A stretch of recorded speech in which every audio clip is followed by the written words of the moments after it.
So this is your mentor, CA Anu Agarwal, and we are back once again with the last part of elasticity of demand. Guys, please pay attention to this chapter. We have split it into so many parts so that you do not get bored, but at the same time, you understand each and every concept really very well. You should be really thorough with this particular chapter. So continuing without wasting more of your time, let's continue with the chapter. So the last part left is now, what are the factors which influence the elasticity of demand? पहला है nature.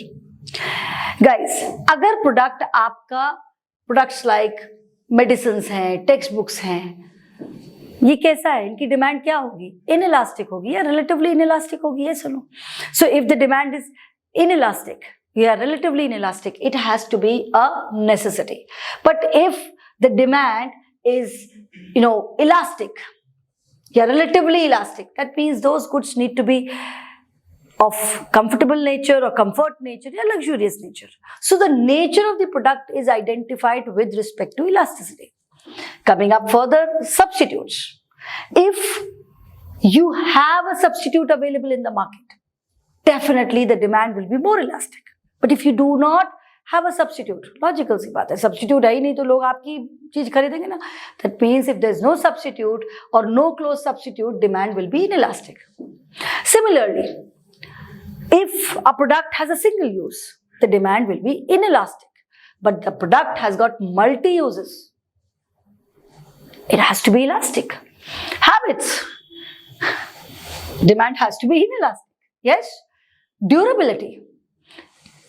If the product is of durable character, elasticity would be relatively elastic. Yes or no? लेकिन अगर perishable goods हैं, तो inelastic, क्योंकि आपको चाहिए अभी नहीं लिया तो नहीं मिलेगा, perishable, खत्म हो जाएगी, खराब हो जाएगा. तो the demand has to be inelastic in case, or relatively inelastic in case of perishable goods, but elastic in case of durable goods. Complementary goods. Complementary goods होंगे तो क्या होगा? If it is being used in conjunction with other activities to satisfy a single want, तो वो inelastic होगा, right? जैसे for example, a fall in the price of mobile handsets may lead to rise in the demands of SIM cards. This is a complementary goods because it is used in conjunction with other products. क्या होना चाहिए? The demand has to be inelastic. Income. Demand of good is usually inelastic अगर consumer की high income है. अब ये क्या कहने का मतलब है? उसको क्या फर्क पड़ता है, right? So if the consumer has got high income, they are saying demand for good is usually inelastic. The demand pattern of a very rich and an extremely poor person is rarely affected by significant changes in the price. इसीलिए वो बोल रहे हैं कि income of the consumer of a rich person is inelastic. उनको कोई फर्क नहीं पड़ता प्राइस कम हुआ है या प्राइस ज्यादा हुआ है, right? So here we are talking about what are the factors which are affecting the demand, and of course here elasticity which we are talking about, it is with respect to price. इसीलिए income of the consumer अगर high income है then price change से कोई फर्क नहीं पड़ रहा है, right? I hope I am very sound and clear. Next, urgency of the need. अगर the luxury goods है जिसकी requirement is less urgent, ये कैसा होगा? Relatively elastic, right? But जिसकी demand is like चाहिए ही चाहिए, you can't do anything, price कुछ भी हो, it will be like inelastic. Time period. अब अगर length of the time period, if the length of the time period is longer, right, तो क्या होगा? Elasticity would be higher. On the other hand, if the length of the time period would be lesser, the elasticity would be lesser. एक तो guys बहुत simple सा फंडा समझो. ये जो features हैं इनको ऑफ कोर्स मैं आपके लिए कुछ एक शॉर्टकट बनाऊंगी जिससे आप याद कर सको, बट एग्जाम में जरा सा भी कंफ्यूजन हो कि मैं क्या लिखूं, तो इलास्टिक या नॉन इलास्टिक के लिए तुमको ये देखना है कि प्राइस चेंज होता है, कम होएगा, ज्यादा होगा, तो क्या डिमांड चेंज हो सकती है? लेट्स गो अगेन, प्रोडक्ट का नेचर. अगर नेसेसिटी है कोई चीज तो तुम सोच के देखो, प्राइस बढ़े या कम हो, नेसेसिटी तो लेनी पड़ेगी, तो इनइलास्टिक होगी. लेकिन अगर चीज जो है लग्जूरियस कैटेगरी की है तो तुम तब तक वेट करोगे ना जब तक प्राइस कम ना हो. So it is sensitive to price, that means it is responsive to price, that means it's elastic. Right. Similarly substitute है, अगर सब्स्टिट्यूट है, अवेलेबल है सब्स्टिट्यूट, तो लॉजिकल सी बात है प्राइस चेंज होगा तो रिस्पॉन्स करेगा ना, तो it has to be elastic. ध्यान से एग्जाम पेपर में लिखना इलास्टिक और नॉन इलास्टिक. अब अर्जेंसी, कोई चीज चाहिए ही चाहिए तुमको, तो क्यों वो इनइलास्टिक है? प्राइस बढ़े या घटे, तुम्हें अगर वो चाहिए तो प्राइस कुछ भी हो तुम उसको खरीदोगे ना, that's why inelastic. But if at all you can wait, then it is elastic. So just think in the examination, what is going to be the effect? Will it be responding to the price change? If it does, it has to be elastic. If it doesn't or it responds very little, it has to be inelastic. Guys, अगर हम इसके mnemonic लें तो या हम इसको एक याद करने के लिए, I can think of नान. नान खाया हमने, ठीक है. नान में पहला N is for the nature of the goods, availability of substitutes and number of uses, right? नान, उसको कट कर ले. yes, so नान को कट किया तो cut is for complementary goods. yes, complement. U would be for urgency and T would be for time. so नान को cut किया, छुपा दिया कहीं, hid.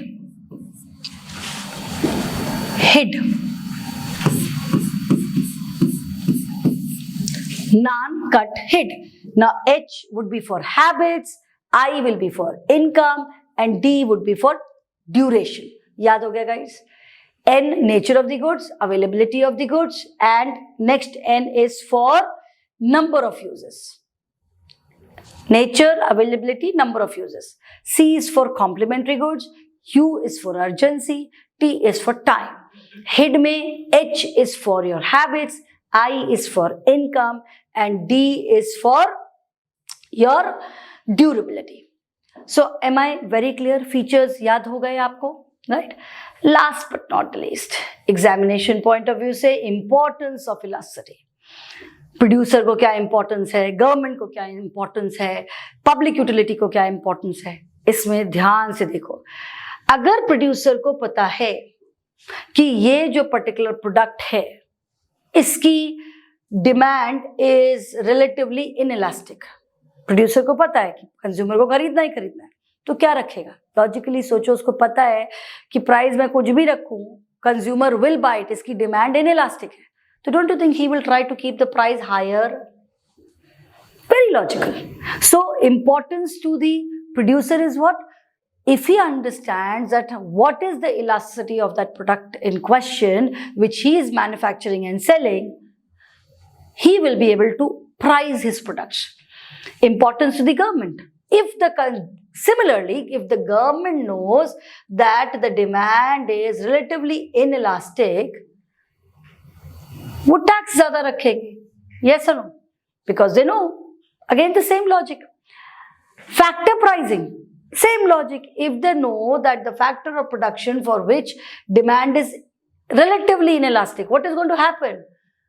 The price of that factor of production is going to be higher.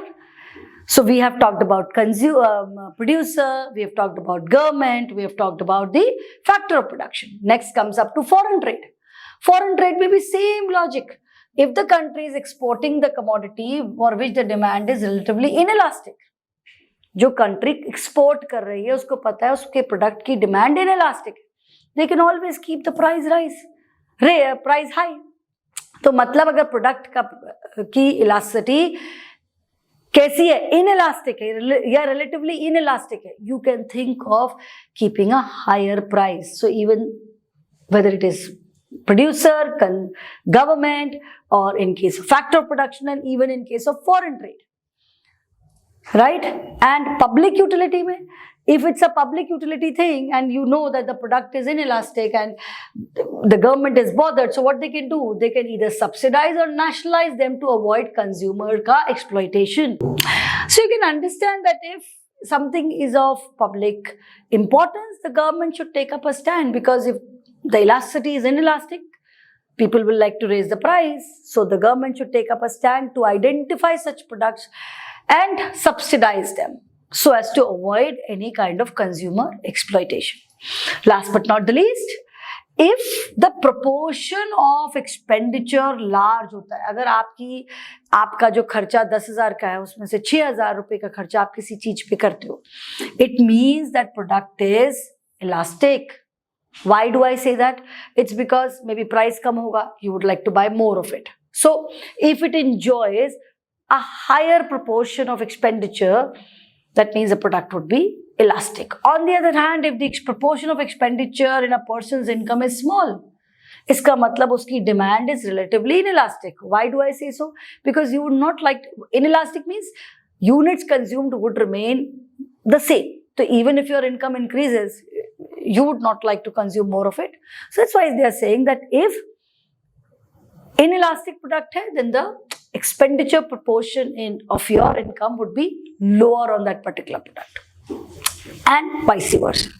So with this, guys, we finish up the topic elasticity. What is elasticity? Types of elasticity, types of price elasticity, how do you measure it, the features and the importance.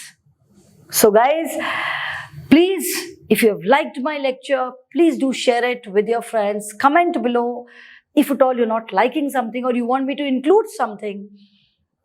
So see you in my next lecture with the next chapter.